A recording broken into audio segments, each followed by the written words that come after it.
Back now with drones everywhere, and a warning from Virginia State Police about where and when to fly them. Well, today they let us know of more than 100 reports of drone activity in December alone.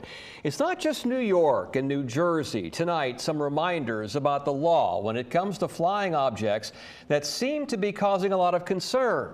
10 to your side's Chris Horn is following up with 2 Virginia senators and 1 governor who say we want answers. Chris. Yeah, Tom, and the response, not good enough. That's what Senators Mark Warner and Tim Kaine, along with Governor Glenn Youngkin, are calling a briefing they got this afternoon about the drones from several government agencies. Meanwhile, the drones are very much on the radar of Virginia State Police. A state police spokesman says he doesn't have specific data for Hampton Roads, but suffice it to say, investigators are busy statewide looking into drones. We've received more than 150 tips in the month of December, and each one of them is being investigated. We've received them all over the Commonwealth. And state police are asking the public to report suspicious drones. And what we consider to be suspicious is something flying over a critical installation, critical infrastructure such as a military installation, which of course you have a lot of down in Hampton Roads, right.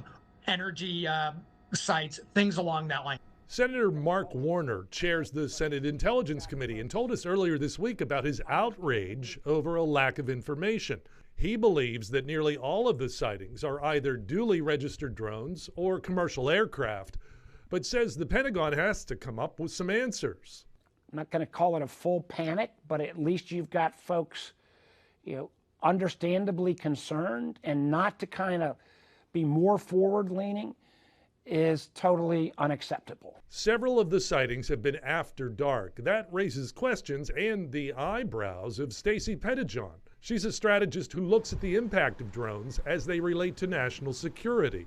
Most of them are not capable of learning much or doing much at night. It's much harder to fly. You might fly into trees, or electric wires, and most of them don't have thermal cameras, so they can't really be making out much and gathering much intel.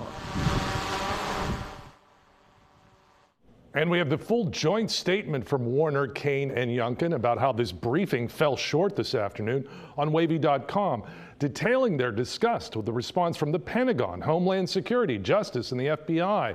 You'll also find the link to report the suspicious drones as they were described to Virginia State investigators. Chris Horn, 10 on your side.